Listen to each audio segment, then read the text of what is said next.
Hi everyone, this video is about my process for creating the images for Clowntown Tarot, and specifically I'm going to talk about the minor arcana. For the major arcana and also for the court cards, which I have here, I pretty much adapted the poses and sometimes the colors from the Marseille Tarot deck. But for the minor arcana numbered cards, I want to do clown illustrations. So what I did was taking certain meanings of the cards from how people read the Marseille deck and illustrating them. It's not based on any existing illustrated minor arcana deck. There are some similarities that I found later to the Waite-Smith deck, but for the most part it's different. So I'll be explaining how I came up with them. So for each card, there's two ingredients, the number and the suit. So the number is coming from the major arcana.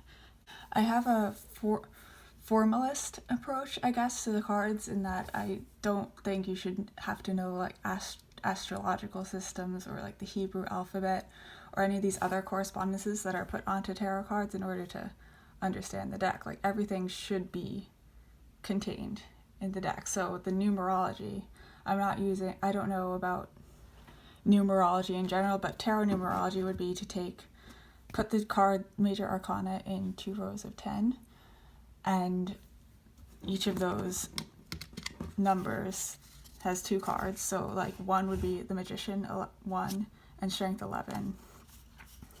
Then for 2 you'd have the papess and where is he? I lost my hangman. There he is, and the hangman, etc. So when that's done, you're left with the Fool and the World. Otherwise, you have 10 degrees. So the number will come from the corresponding major arcana. So each minor arcana numbered card will take some aspect of the corresponding major arcana card. It's like the major arcana are the big parade, and the minor arcana are like little sideshows, all dominated by one type of clown. So after the number, you have the suit. In the traditional world card, you have the symbols of the 4 evangelists around the central figure, which I have replaced with the knights corresponding to the suits that certain people have said correspond to the evangelists. So we have in the top right swords, cups, coins, and batons. So there are a few ways to characterize or divide the suits. You could look at the right side of the card or the character's left side.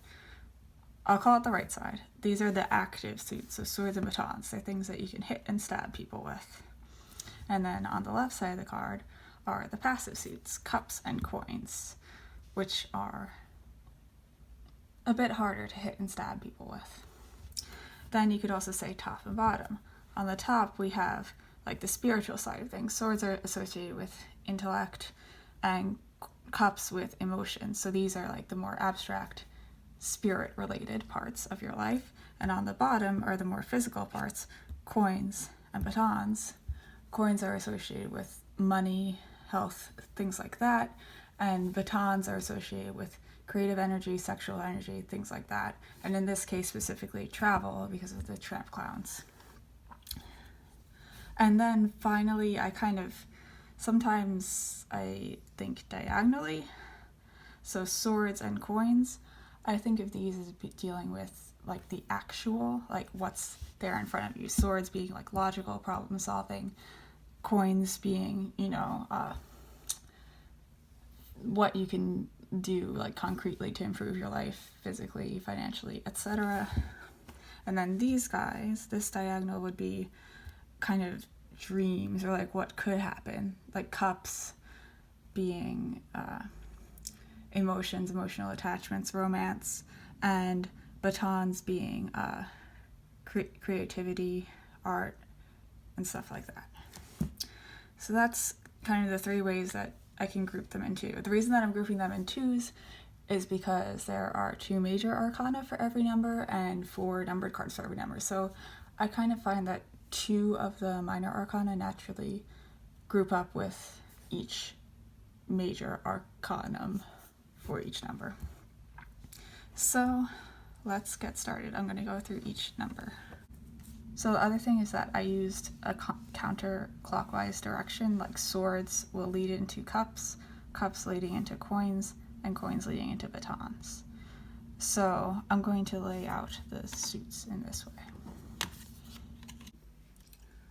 Okay, I'm just going to go through these. Please excuse my lack of eloquence. So for one, we have the Magician and Strength. So this is the energy that starts off the suit. It opens the show, so to speak. The difference between the Magician and Strength would be that the Magician is playing with people's perceptions. It's kind of mental tricks, and Strength is a physical show, skills.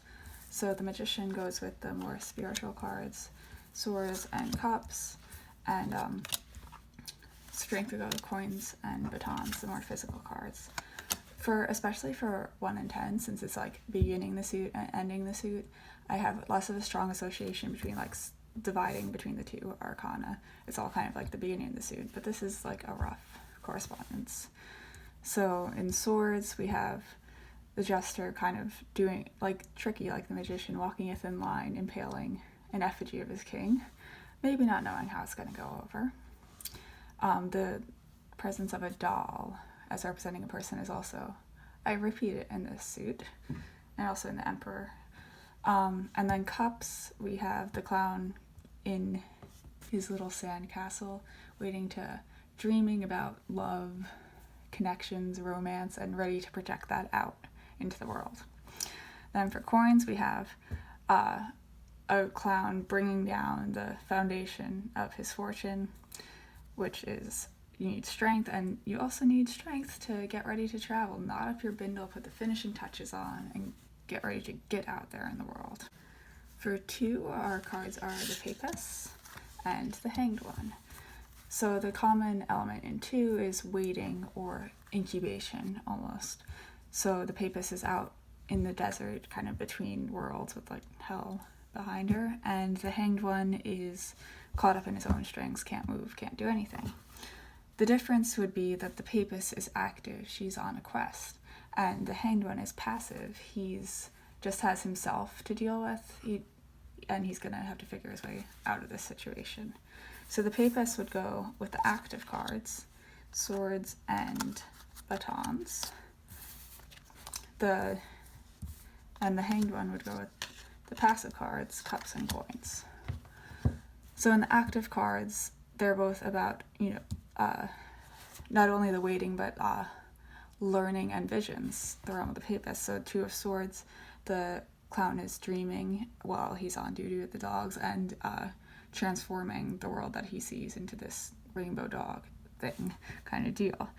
And batons, the clown is sharing kind of esoteric learning. If you don't know the hobo symbols, they might seem strange. So she's passing on what she's learned for whoever might come next. For the passive cards, we have just like, both of them are like a single moment of suspension. So for cups, it's that moment of attraction before everything about the difficulties and impossibilities sets in. This is specifically, I was thinking of Chekhov's Lady with the Little Dog. I originally drew a version based on Daisy Miller. This 2 of Cups is just like posh 1800s European resort romances. Then coins is, the hard at work in pursuit of your goals, and you just have to take a fall and figure it out from there. For degree 3, our cards are the Empress and Arcanum 13, aka Death, but we don't write his name because we're polite. So these 2 cards are kind of the essence of life. We have relentless creation, just the flowers spilling out everywhere, and we have, cutting back, getting ready, like making room for new stuff to grow. So the Empress would be the active party here, and Death, Death, I mean, he has a weapon, but I think of death as corresponding to the passive cards more. It's this large force that acts in our life, and we just have to react to it, deal with it, no matter what. So the Empress, I put with swords and batons, the active cards, and Death with cups and coins. So both the swords and batons are kind of spontaneous creation. It may not be like this fully developed work of artistic genius. It may not even be good, but it's just that need to put yourself out into the world. After incubating, you're ready to like bust out.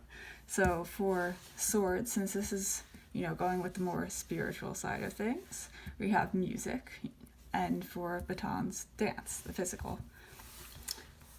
Then for the passive cards, we have Three of Cups. Cups being like the emotional attachments we form.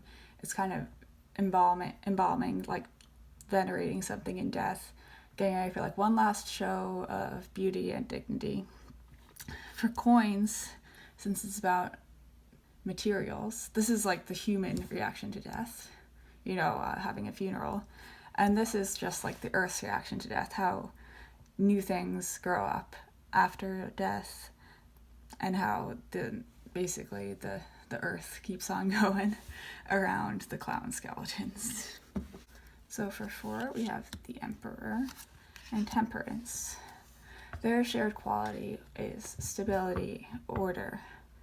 The difference is that the Emperor is the laws of people, or clowns, a ruler, and Temperance is the law of heaven. So the Emperor is kind of what we see in our everyday world. Temperance is like a miracle. So the Emperor goes with the cards that I think I said, like what's actual, like the actual reality, which would be swords and all these fit coins, dealing with what's real. And Temperance goes more with the imagination cards, cups and batons. So for the real cards, I still don't think that's a good word, but I can't think of a better one. We have influence on laws and power, keeping things stable. So in 4 of Swords, the Jester is able to advise the king, hopefully make changes to the laws in his favor. And in coins, so that's like the intellectual side of things. Then the material side of things, coins is good old Texas oil clown running his business. Everything's going smoothly. He's in control. Then for the imagination cards, we have cups, kind of an inanimate object returning the love that's put into it.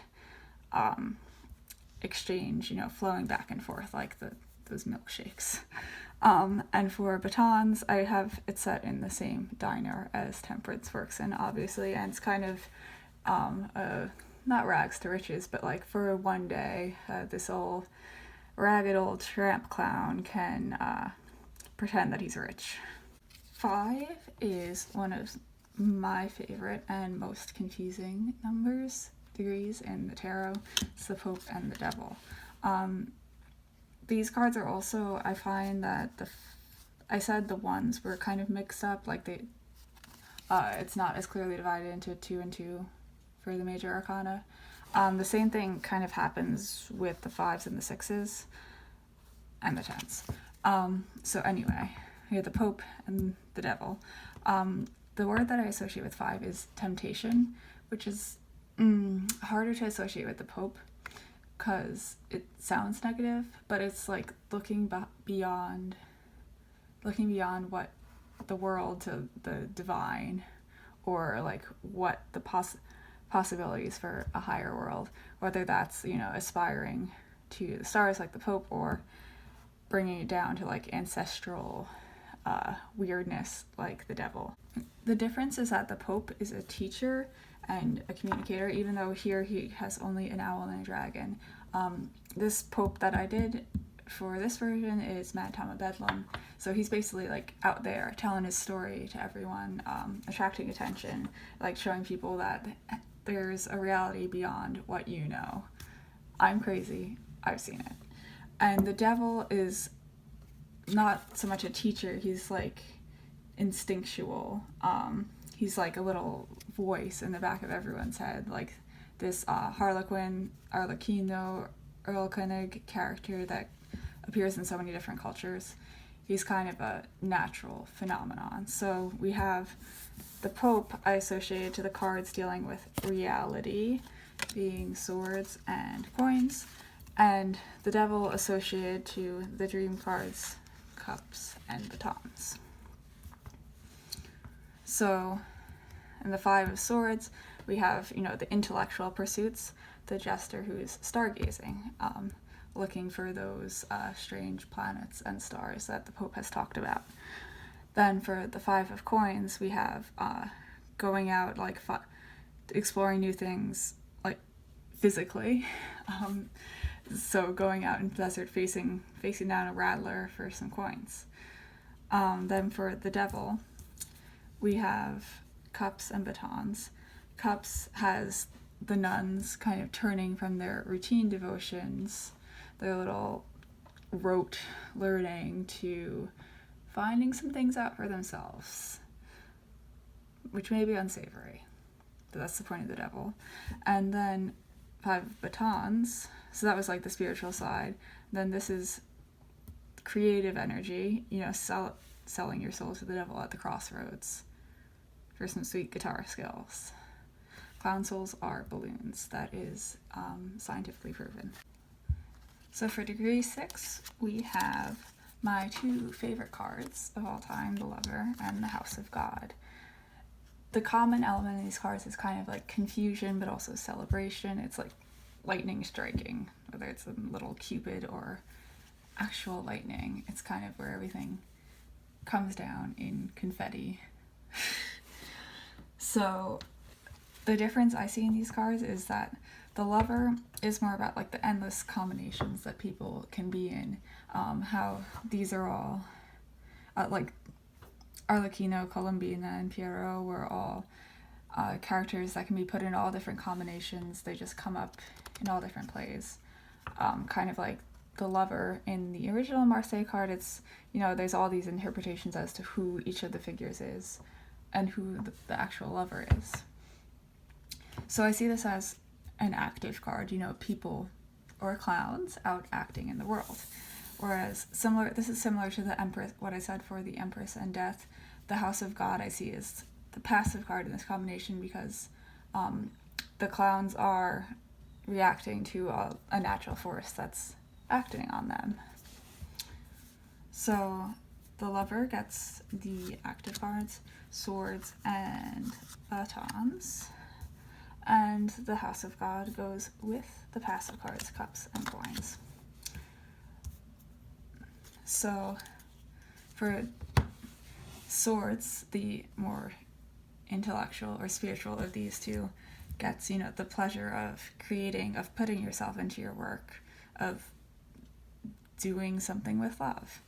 While batons is the more base side of our nature. It's kind of like this confusing, chaotic relationship. There's a song by Dolly Parton that I particularly thought of with this card, Traveling Man, where the traveling salesman is two-timing the mother with the daughter and vice versa. So he's getting kicked out of the house, his little scheme didn't work out, or maybe it's a happy ending, maybe she's happily eloping with him. It's ambiguous, just like the Lover is ambiguous. Then for the passive cards, both of these have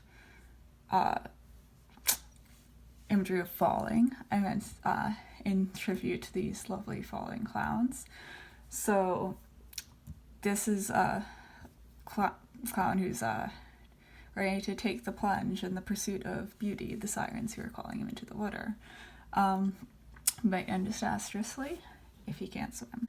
Then for coins, which is, the material side of things, it's just being able to kick back and relax, just let the simple pleasures of life do their work.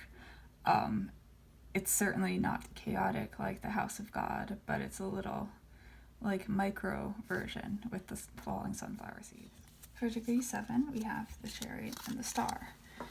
These are both triumphant cards, you know, showing off, strutting your stuff, driving around in your clown car, letting everyone admire your wig. The difference is that the Chariot is about acting in the world, going out on parade, and the Star is kind of in a sanctuary, like a place that will welcome anyone that comes to it, but she's not moving. So the Chariot I put with the cards that are reality cards, and the Star with kind of the dream world. So the Chariot with swords and coins, and the Star with cups and batons. So for the reality cards, we have the common element is movement. So for swords, the intellectual energy, we have a messenger carrying a message for victory. And for coins, the material side of things, we have, you know, moving to a new home, strange place.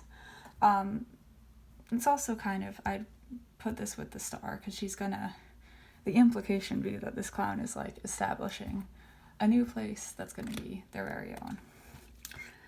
But with my original association, we have the Star mostly with cups and batons, and the common theme is a sanctuary. The difference is that cups being more ethereal, abstract.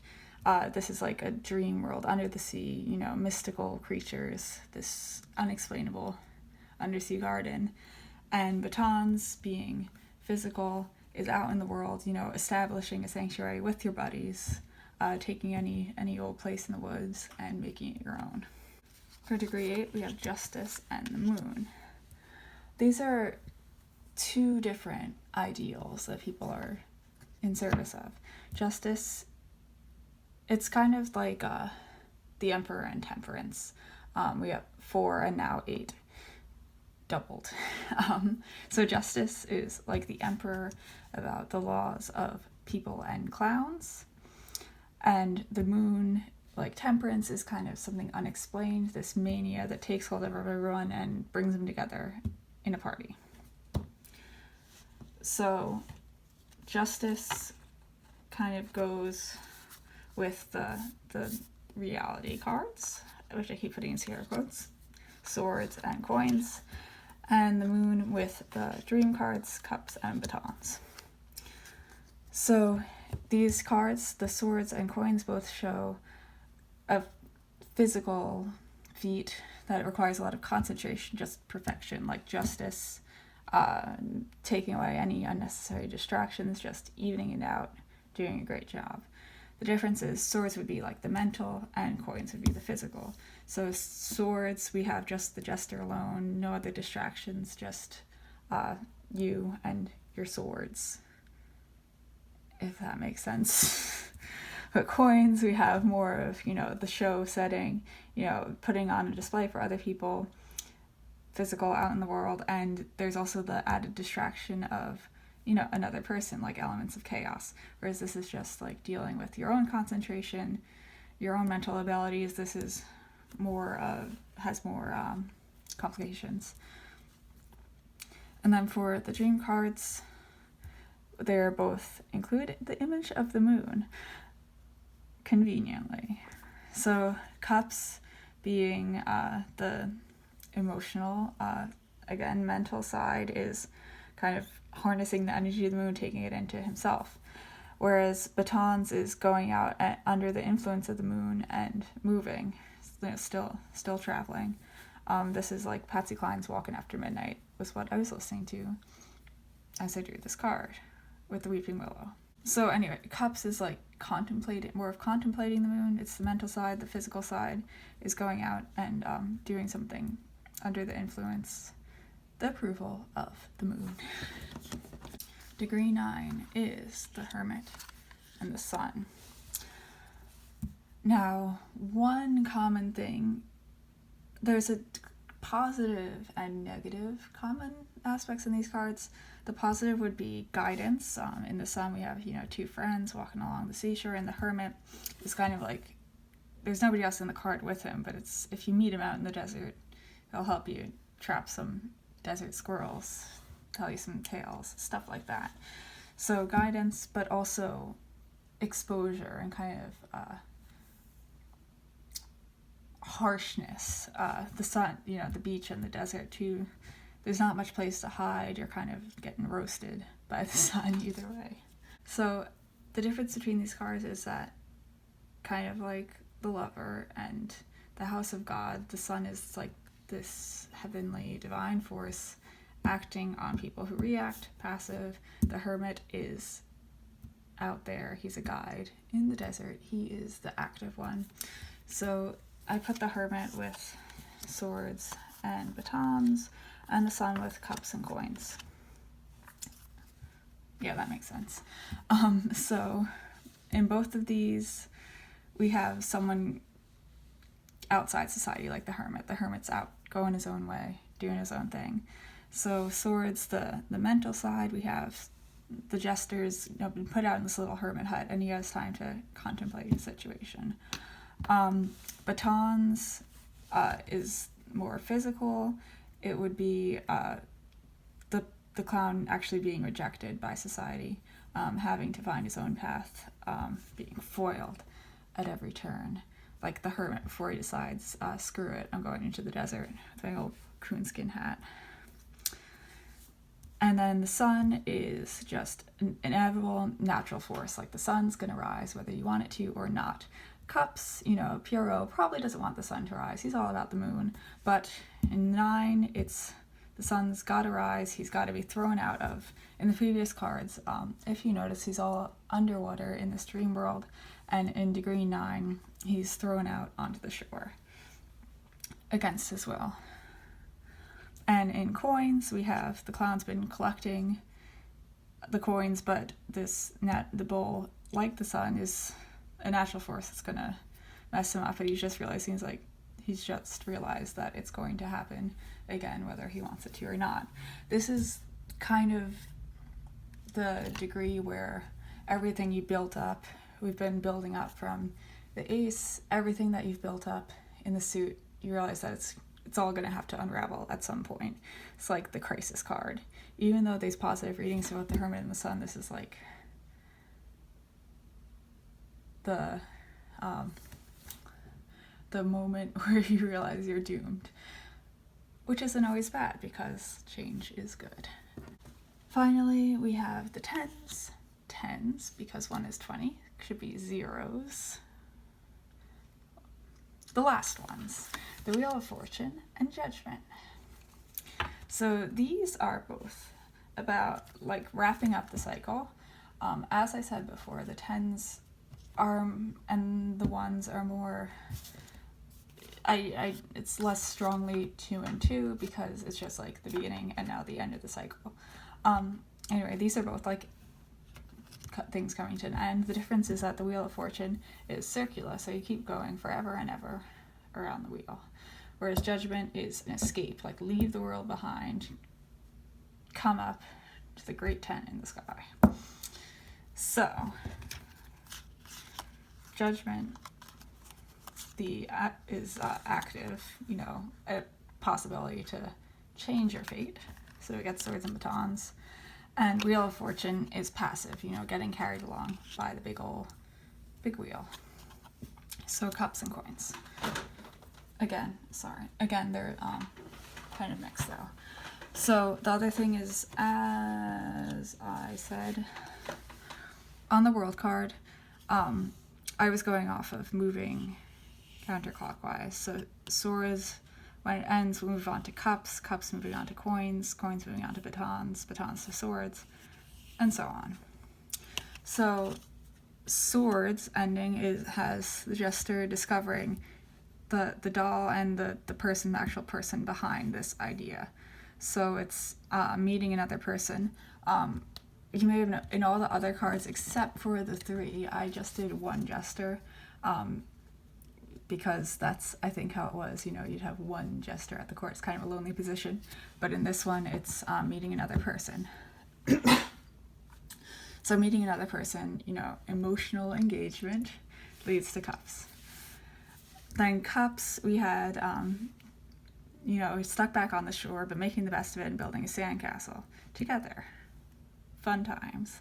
And this is like a symbol for material investments, and that will bring up, financial, physical concerns, coins, money. And then for coins, we have the two rodeo clowns leaving the stability of their jobs, going out into the unknown, going to go tramping with the tramp clowns. And then for batons, we have, just like Judgment, leaving the world behind, going out from the earth to the air, which is the element of swords. And I also put a castle. I know there's a castle there, which invalidates that, but I wanted to do a castle to like hint at the medieval theme in swords. So that is basically a little bit of how I came up with the images. Most of these I finished drawing these in March or April, so it's January now. The majority of these are like over a year old, so it's been fun to kind of go back and figure out what the heck I was thinking. Thanks for watching. I hope this helped you in some way or entertained you. And I will include links in the bottom to the guidebook that I wrote for the deck, which will explain more of the major arcana. Okay, goodbye.